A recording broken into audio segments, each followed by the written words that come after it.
Hello, ladies and gentlemen. Welcome to Below the Line, the show about how movies are made. My name is Andres, and today I'm with my co host, Mr. Zach Houston Scott, to discuss a little movie that just came out. It's actually very independent, it's like a Kubrick movie almost. How are you, Zach? And can you guess Hey, I'm which good. movie I'm talking about? I mean, I can. And I mean, you're giving it too much benefit of the doubt, I feel. But I mean, to not go into too much detail, it was pretty fantastic. So, Yeah, in case you guys have not caught up to us, we're talking about the Fantastic Four. Uh, yeah. Marvel's, is it 37th movie of all time? This is actually the third this year for Marvel, and it's the fourth time the Fantastic Four have been brought to the big screen. Technically, it's also the fourth iteration of the characters because there's one that was never released. So, And it's the second time we got Johnny Storm in less than a year. yeah, for real. Like, Because he was in Deadpool. Played by a different actor, but he was in Deadpool and Wolverine. well, Mr. Fantastic was also played by a different actor a couple years ago. By Miles Teller. Is that a couple of years ago? That was like a decade ago. I was talking about John Krasinski and Doctor Strange. Oh, sorry, my mind blacked out for a second. It's a film that I wish I would remember, but I don't remember at all. Really? I enjoyed that one quite a bit, actually. I went to go see it in theaters a couple times. Not by choice, but just, yeah, I had a good experience. But I would not recommend doing it back to back to back because every day I was feeling like I was going to see that movie. So, Well, that movie is an interesting piece of the Marvel Cinematic Universe. I think, as we discussed this film, I think we're on without a doubt touching bases on the other films. But besides, before we start diving into Fantastic Four, how are you? How has the week been going? not too bad, not too bad. Weather's been really warm out here. It's been another productive week on what I've been doing and just overall feeling good about what's to come. I mean, this is kind of the last big movie of July before we start getting into the tail end of our summer movies. So, I mean, I'm really looking forward to next week's Together with Dave Franco and Alison Brie. Supposedly, it's supposed to be another. What's the horror movie that took everybody? The Substance. It's supposed to be the another substance. Substance type of film. I think it did really well at Sundance, got bought at Sundance, and they're actually a real couple playing a couple in the film. So I don't know. I'm looking forward to that one.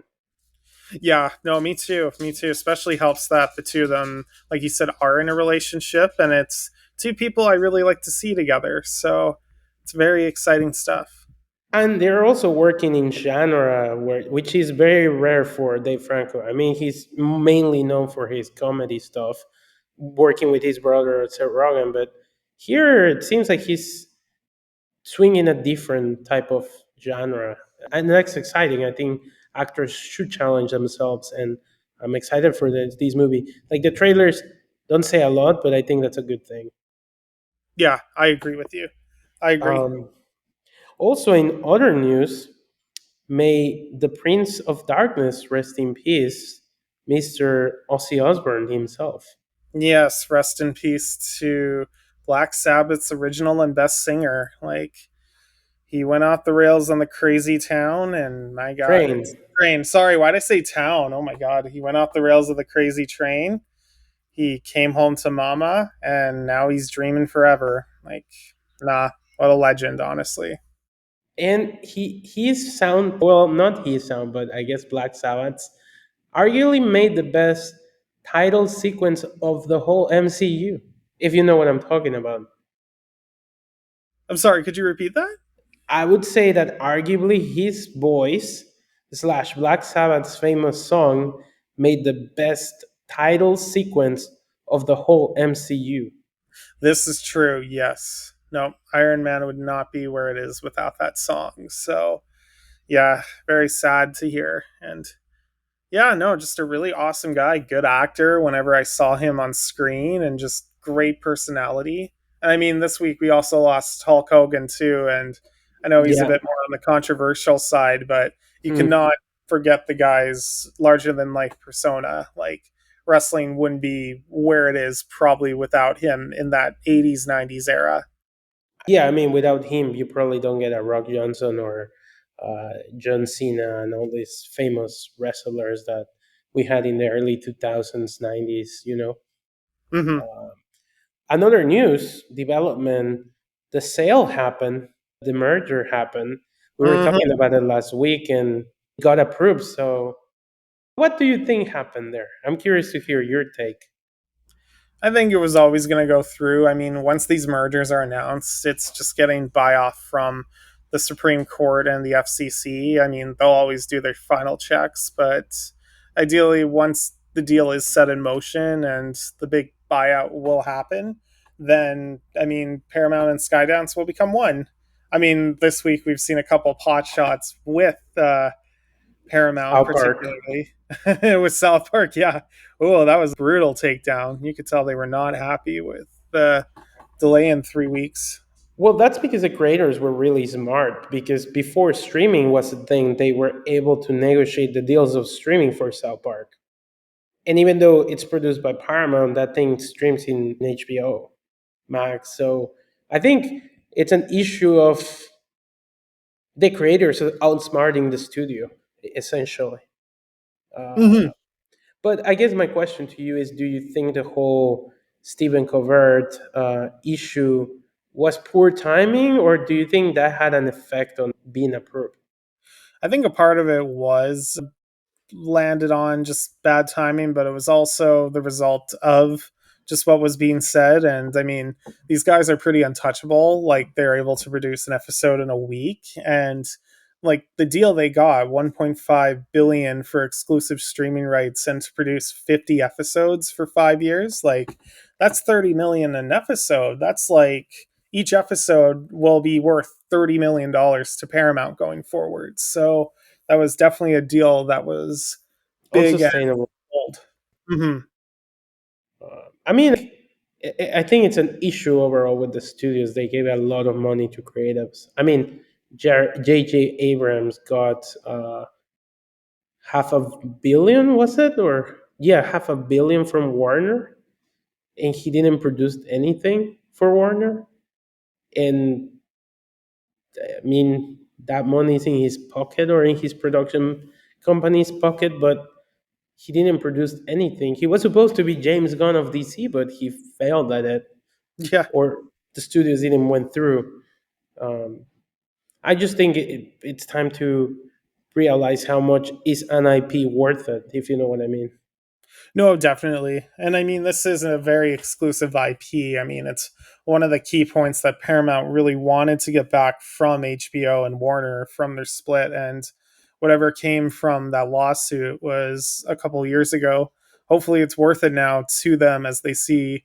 I mean, South Park and SpongeBob in particular are very exclusive properties that they own. And they're very much like top sellers to the brand and that I can see continuing for years to come.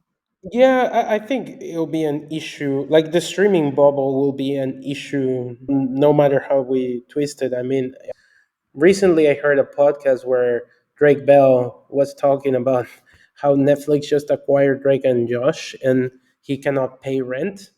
I Yeah. mean, I think it's unfortunate because it is a very popular show, but like up to which point should everybody get a piece of the cake, or are you screwed with the deal you signed 20 years ago, you know?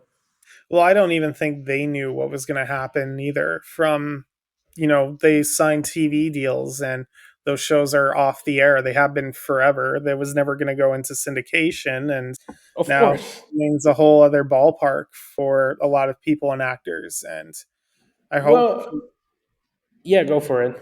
Well, that's what SAG and the Writers Guild were fighting for is exclusive streaming rights to a certain degree, so that they could be viable. I mean, even Jeanette McCurdy knew that. That's why she sold her memoir to Apple, with Jennifer Aniston being set to star in it. So that's going to do her much better She's than. directing it, right? I think so. Yeah, she's directing it. I know she's no longer acting. She's full on just going to I be a mean, showrunner writer. I think she could still go back to acting. I think it has to be the right project for her, and not with a guy that likes her feet. Ain't that the truth? Well, that was Dan Schneider, right? Allegedly, he liked people's feet. I don't know. Yeah, I mean, is he still working? No, right? not really.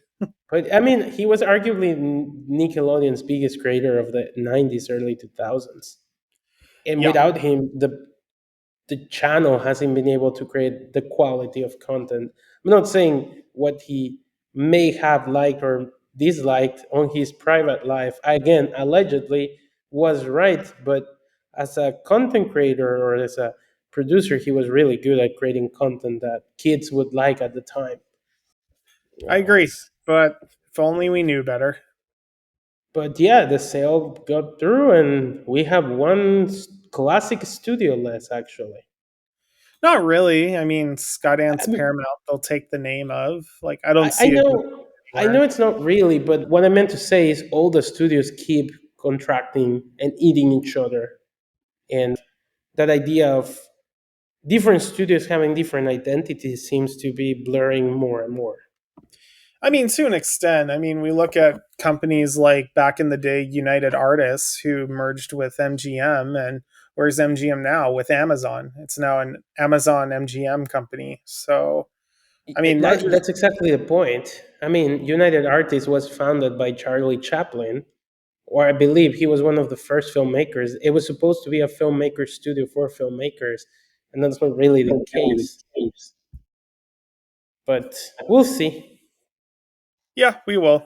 I mean, I imagine us getting more big studios in the near future, like Apple with F1 finally getting a big hit like that, and they're starting to produce more. Netflix will continue to trudge along, and like you mentioned, Amazon basically is fully committed. We got our first teaser for the Masters of the Universe movie coming to theaters next June, so That's Amazon or Netflix? that's Amazon, and they're giving a theatrical release. Okay. I was going to ask you. I know you're a Happy Gilmore fan. Have you seen the sequel? I will want to see the sequel. I'm actually watching it tonight, so I'm very Okay. excited to dip back into that world and see some good Adam Sandler goodness again. Apparently, Taylor Swift gave it a straight recommendation. Oh, I know why. Travis Kelsey is in the film, right? Yes, Okay, so now it makes the only sense. reason. It's like my boyfriend. It's like that TikTok trend where it's like my boyfriend or my girlfriend wants to show you their collection. Be nice to them. She was kind of Yeah, doing that without actually doing that. That's kind of funny. it is pretty funny. I cannot wait for the goofiness of Travis Kelsey pretending to be an actor. Although I guess you could say he's a professional actor as well because he plays for the NFL and his job is to entertain. So maybe some of that translates. Yeah. But enough. Should we move on to Fantastic Four, or you have any other news that you want to discuss? No, it's been a very slow week for everybody. And I mean, in terms of Fantastic Four, yeah, let's dive right into it. Before we get started, should we talk about the previous movies? Have you watched the previous movies since they I came out? have, but not since theaters. But I do remember them fondly. Yeah, Um, I think.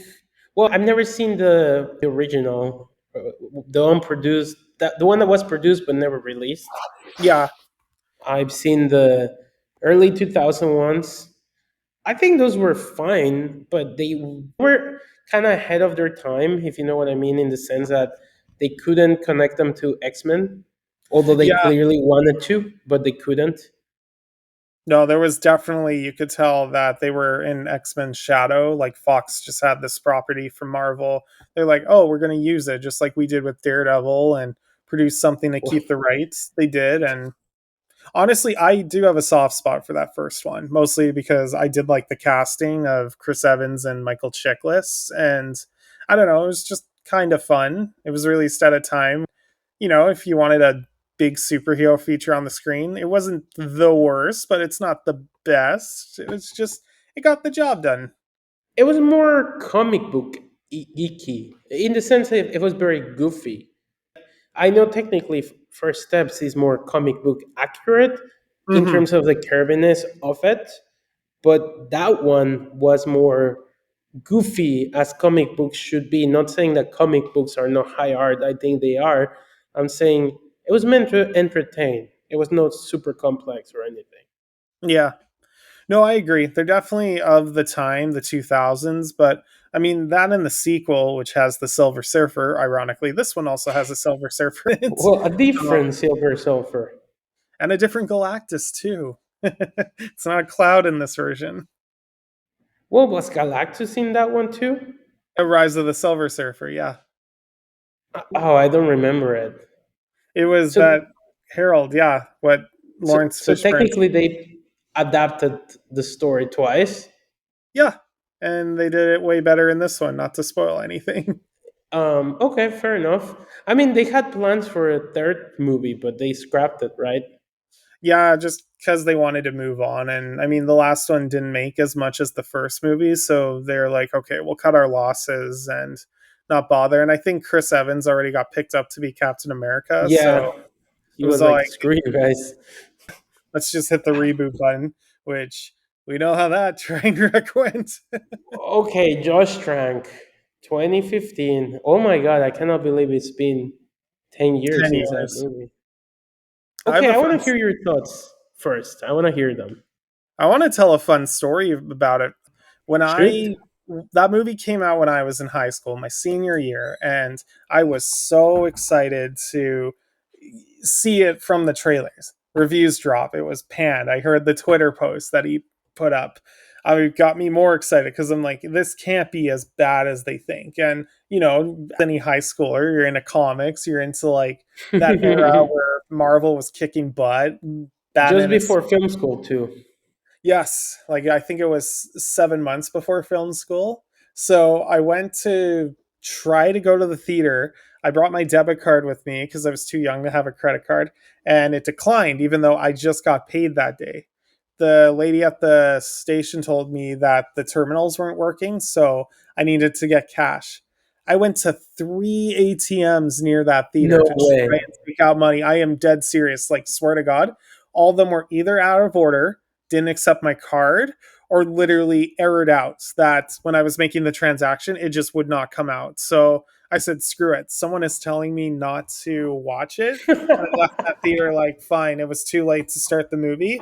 And I ended up torrenting it. So someone up Wait, there was wait, like, wait. You went to Tortuga. Don't say the other word. oh, sorry. I went To uh Tortuga. Tortuga, yeah. Yeah, I don't encourage Firehouse. that. I don't encourage that anymore. Well, it Um depends on the movie. I mean, we were in high school. It was a different time, honestly. But yeah, the movie itself, not great. It's pretty awful, like bottom of the barrel. And I don't know if his famed, better, fantastic version would have made it any more salvageable. But man, just talk about not understanding the IP and trying to Well, take yeah. it. I mean, You have thoughts on it? Do you really? I think so. This is my take, and it's going to be a controversial take. But I think I have this take because I'm a director. You're more of a producer, right? Mm-hmm. I think he was a victim of his own ego because his own ego and his poor mental health. I'm talking about Josh Trank. 100% agree with that. I do agree with you in that respect. And he was also a victim of studio notes and executives because I don't think they let him told the film that he wanted to make. I just don't think that the vision was there. And I think it's a film that it's cluttered with reshoots, cluttered with different directors working. But I 100%. think the film, when it works at its best, is when his vision comes through. And I think that's the first 20 minutes of the film. That I agree with. Yeah, that first 20 minutes So really well. I think, I think he has spoken about. I think when Snyder released the Snyder Cut thing, he did spoke about the Josh Trank cut. I'll be curious to see it, just to see what his movie would have been, because I think if they would have let him work, he could have made something good. Granted, again, his own ego and his own mental health, his lack of doing homework was an issue. But again, the problems that he had with Kate Mara, was it Kate or Ronnie Yeah, it was Mara? Kate Mara and Miles Teller he had a problem with too on And the set. problems that he had with both of them, I don't know if it's because he didn't get to cast them or because the studio forced him to work with them and he wanted other people. Yeah. I think radically he thought he was getting the same deal with Chronicle, just a lot of creative freedom and on a bigger budget. But then he realized just, oh, when you have all that more money, you're pressured to do things that maybe are out of your comfort zone. And I can tell the guy's an artist. I can tell he can shoot something pretty well. And I mean, to the film's credit, I would be curious like you to see that version, but I don't foresee it. I feel like it'd be Oh, the same like the 2016 Suicide Squad. Like you can just polish it with a director's vision, but it's still a turd if that makes sense in theaters. no, it's a bad movie. It's a bad adaptation. I just think he took the characters in a different direction, and I liked where he was going. Like it was more horror, more alien esque because they were supposed to be freaks in that film. I think that was interesting, but they Yeah. didn't let him take it there. And So I to his think he was the basing it on a different version of the Fantastic Four. Sorry to interrupt, like the Ultimates, where they do go to like the different universe because you can't go into space. That's just whoop de doo. We've been doing it since the '60s. Like this is a bigger, more inventive step to keep the formula fresh and to keep yeah, it current. I think it's a tragic film because I think the cast would have worked. For the exception of Michael B. Jordan, I think that would have been always controversial because he's adopted, or I don't remember who is adopted. It was actually Susan who was adopted, and I just feel like he wasn't able to be Michael B. Jordan. He was always just, for some reason, kept res- restricted or to himself. Hmm. But that's everybody in this movie. Everyone feels like they're just kind of fending for themselves, not really afraid to overact, afraid to misstep because their jobs are riding on the line. There's this basically, what do you call it when you're about to pull the trigger and you're shaking, just kind of like on edge and Well, I think it's a movie of tragic circumstances of what could have been. Because I think the take would have worked. They wanted to tie it to X Men. And who knows, maybe Fox would still be Fox if that movie would have worked out. well, they're not. They're folded into Disney. They're now just a subsidiary They're of 20th Century yep. Studios, not And they have Fox. a So credit on this one. I'll talk briefly on. I've seen the Roger Corman one. I found a couple of bootlegs at fan conventions, and I mean you can find it too online if you really search hard. And I mean you're not really hurting anyone because the film doesn't really want to be well, shown. it was made to please the copyright holding. Same with Exactly. Unforced Stick, to be fair. Yeah. And to be fair with that one, like despite its budget, despite it being schlocky, for a long time it was the most faithful adaptation of the characters. It's just again, you're producing it with barely $1 million and dealing with something that needs to be produced with more, like a Superman level budget. So you can't do that with Fantastic Four. Well, I think the effects look great for what it's worth in terms of how Mr. Elastic works. Mr. Fantastic? Yeah, yeah, Mr. Elastic. Is Sorry, I that what he's confused the called in Incredibles.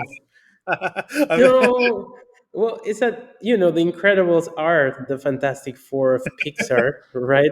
And she's Miss Elastic, Elastic Girl. Elastic Girl. Yeah. So they Well, have that connection, I guess. everyone jokes that that's the best Fantastic Four movie, but for a long time that was like legit Fantastic Four brought to the big screen.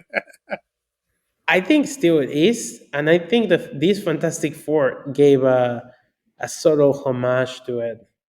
I don't know if that was me reading into it because I'm not as familiar with the comics, but there was like a villain that I was underground, and I was like, "Is that a Incredibles homage?" That isn't an incredible homage. Basically, Incredibles took it from Okay, Fantastic Four because that character exists in the comics, Mole Man. I guess it's the Incredibles did it first, so I guess it's now how much. You heard it here, Yeah. folks. The movies are what you see first, not the original source. Literacy is dead. No, no, no. But I mean, Fantastic Four is a hard comic book to get into, but you know. I mean, it is of the era. And I mean, just to wrap up my thoughts on the 90s one, like that one worked well for the 90s, but this one works well for the era that it sets itself in. And we're talking about first steps now because, my God, the one thing I will give credit just before we get started, this world is so cool. Like, it literally feels like you're stepping into those original comics from the 60s more than any other Marvel movie. Like, this is the first time I can say I could go back and read the original, like, Stan Lee and Jack Kirby comics and say, yeah, this is one to one the same film, if that makes sense. Yeah, I mean, I think so too. I mean, I was gonna go further. I think it's the first movie in the MCU, Phase 4 and 5 or 6. Which phase are we on? We're on six now. Um, I think it's the film that has had a unique directorial style, maybe since Guardians of the Galaxy 3.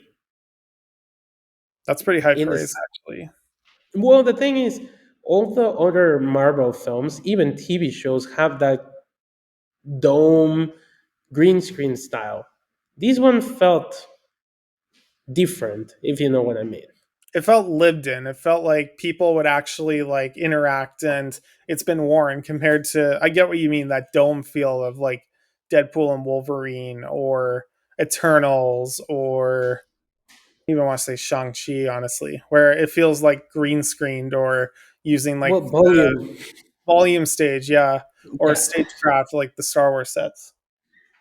Well, I think for this one, it's interesting that it feels like I could honestly see Disney making this New York 60s future tech world into a theme park land. To be Yeah, honest, it works better than Avengers Campus as it is right now. it kind of could work as their Tomorrowland if that makes sense to me. It feels very Tomorrowland esque, like in that aspect. Yeah, Like I guess they took Tomorrowland, but yeah.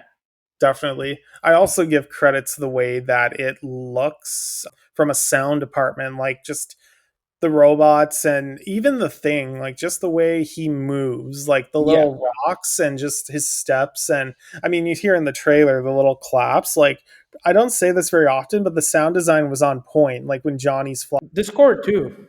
Oh, the score. Well, I mean, Michael Giancarlo basically, Giacchino. yeah, Michael Giacchino. Giacchino. He hat tricks like he did Incredibles, and now he's brought on to do a Fantastic Four movie that chants its own logo. That's brilliant, like a full choir, and The choir, yeah. The Fantastic Four thing. it's cool. I like it. It's so like Yeah. in the spirit. I'm like that could be their theme song. Well, I guess I missed Johnny saying "Flame on me." I guess I guess, yeah. Oh well, it doesn't need to say it, but he I might mean, say at it in least, the Avengers. yeah. He probably will because the Russo brothers have a way different tone. More, yeah. They wait to kind of get the themes and the catchphrases and all that stuff. So Well, they're also more comedic in the sense of how their films are made. that's true. But no, I mean, just to, cut to the chase, really, this is the best version of these characters. This is really nice to have it self contained. I think that was the biggest thing from it. You don't have to watch all the other movies. You don't have to like do homework. You don't have to Well, like know, well, okay, maybe. no, it's true. It's true. I was gonna say, in many ways, it feels like it is the Marvel uh, soft reboot without us knowing about it. Yeah, Because they've been praising that Pedro Pascal is the new face of Marvel, whatever. This kind of feels like a reboot, but it's not yet. no. And I'm kind of hoping he leads like Avengers Doomsday if the direction they're going with. And I mean, not to spoil anything, but We, Thunderbolts was Go I for mean, it. I could just say this: Thunderbolts definitely sets up where they're going to return and the part they're going to play in Avengers. I don't think that's a Does spoiler. it? I think so. I think so. The thing is, I don't know. I have a feeling those could be different Fantastic Four. Hmm. Maybe they're imposters. Maybe they're crawls or something. Or Well, I was gonna say maybe they. I don't scrolls. think they have announced the full cast. No, no, they haven't. They're I still don't casting. remember if Deadpool and Wolverine established that the old Fantastic Four from Fox, the 2000 ones, if they're dead. Hmm, We know Johnny is because he died in Deadpool and Wolverine, but do you think those could make a cameo? I think so. But who's to say Chris Evans might not come back as a different version of Johnny Storm? I mean, Because I think it would be too confusing. He's coming back as Captain America. true, true. It would be too confusing. I think that's one of the reasons they killed him in Deadpool and Wolverine. Who Just knows? He so he could. might come back as bad Captain America. You never know. But I will say that I am excited to see what this cast does next, especially because I do feel some of them didn't get as much screen time as they should, but that's just good for future movies, especially. I mean, they did get other bigger roles in past movies with the Fantastic Four, and it does make sense why they would want to focus on other ones, but I mean, I'd like to see more of this version of the character going forward. Yeah, I think I agree with 100% everything you said. Going back to comparing it to Superman, I actually think this is a better film than Superman. I liked it more. I was more entertained. And I think, unlike James Gunn, Marvel did a better job at establishing these heroes as established without a text. And I really appreciated that.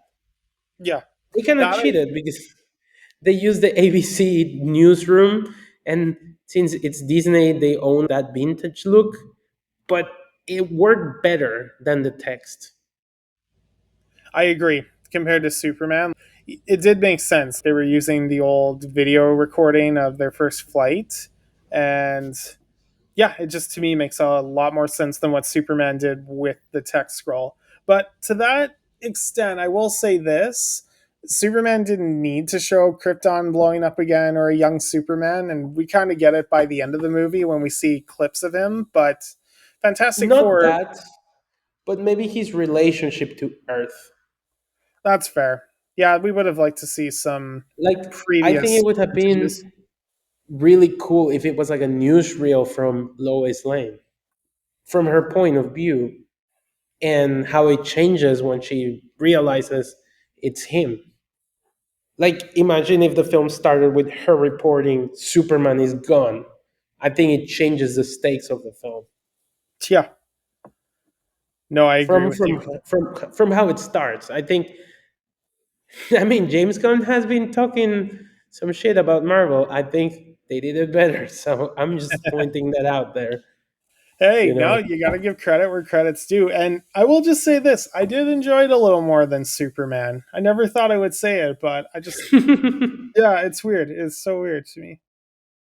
I am excited to see where they take the characters. I mean, we cannot talk much spoilers because I mean the movie just came out.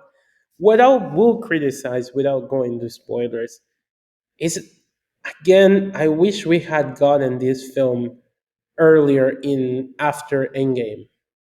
I think this would have been a great setup for Victor Doom, and that arc of the cosmos that is going to be so huge in Endgame, in the new Avengers.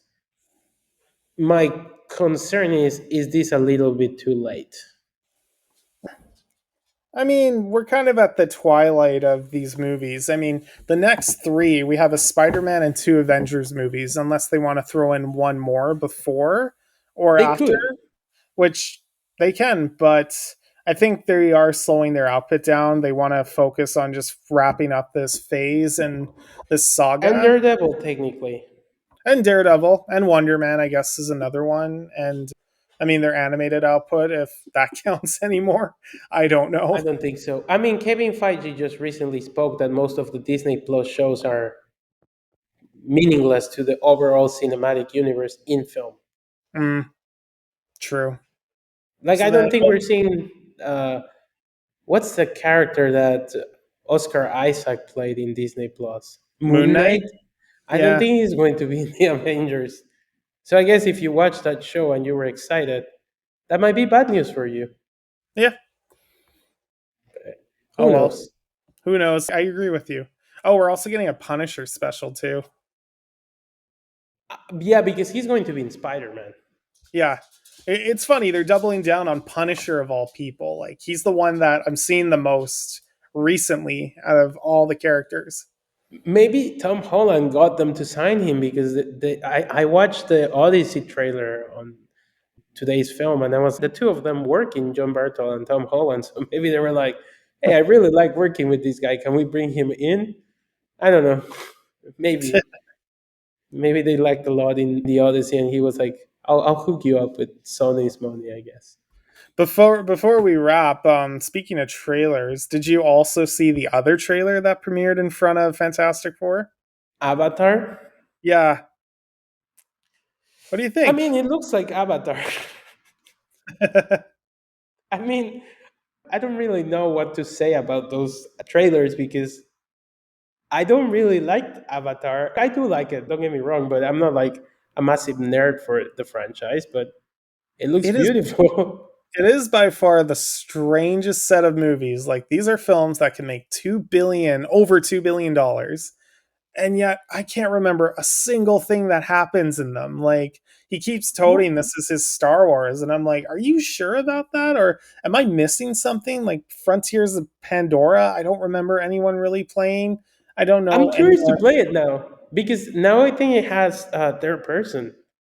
Yeah, but I don't really want to support Ubisoft. So, I mean, I kind of just am ready for them to shut down and liquidate their assets to other studios and companies because I don't think they're really deserving of Is that the keeping a lot of same those. publisher as Assassin's Creed?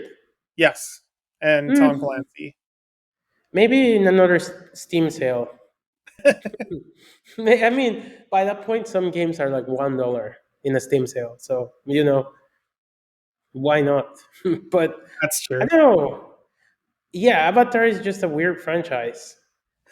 Like, it's like, I don't know. Have you been to the Avatar land in Disney?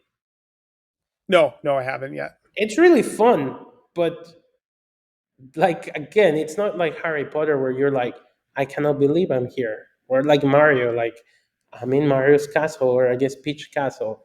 This one is like, oh, that's the tree from the film. Like, I remember parts of the first two movies, but I don't remember the plot. Like, I guess it is a plot. Like the first one, they don't want the humans to destroy the tree of life or whatever. They do, and he sacrifices and he becomes a Navi. The second one, it's they go after the whales, and then that's it, and they become a water tribe now instead of a flying dragons tribe. And No, then this no, one, no. They're Fire Tribe now in this one. and then in this one, they're gonna chase a fire. But I guess the fire people are more evil. I don't know. I think James Cameron meant the fact that he describes it as it's Star Wars, maybe on a visual level from that influence. I guess. But I don't know where it's going unless they really are doing Avatar The Last Airbender and just eventually building towards all the elements coming together. And I don't know, Jake Sully being the last airbender because they got to do an air one now. Well, when is the last Avatar film is supposed to be released? Probably. Let's take a look because, man, this is In like 20 years? I mean, sooner than because that. he shot this back to back, right? Like Yes, he he did. shot the second one and the third one back to back. So this means that he had 10 years for technology to get better. He shot this back to back. So I don't think the film will look as drastically better than the last one because it's not new technology. My question is, how long will he wait for the next movie to be shot? Like, for another Titanic explosion so he can now shoot underwater? Or like, is he going to shoot in space or whatever? I don't know. Like, how much can he make the visuals be better, if that makes sense? I will say this. So Avatar 4 is going to come out in 2029, December, and Avatar 5 is going to come out December 19th, 2031. That is 6 years from Holy now. moly. I will be in my mid 30s by that point. Is that And greenlit? Or yes, is that dependent on how much money this one makes? nope, it's confirmed because Way of Water made so much money. They put into production 4 and 5 because 3 was supposed to be the ending if it didn't work out. And apparently, he wants to make a sixth and seventh film if there was demand for them. And I'm like, Well, I bro, guess that's too much. That's just that's no. more than George Lucas got to make. Like, I mean, George Lucas's credit, maybe the sequels would have been better if he had helped them. I'm just saying, Yeah, I don't think the world needs more avatars after this fifth one. maybe, hear me out. Maybe it's a secret prequel to Star Wars. And the Navi are the ones that created the Force. Oh man, no.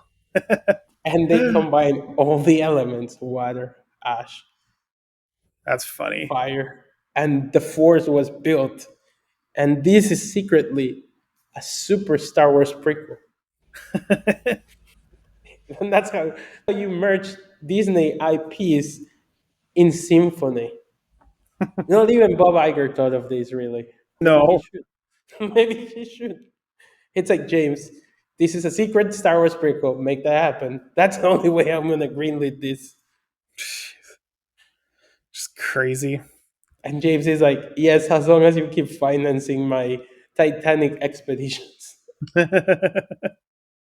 Well, James Cameron has used most of his research money to finance his trips to the Titanic Oh and to yeah, the. he loves it. He's enjoying it.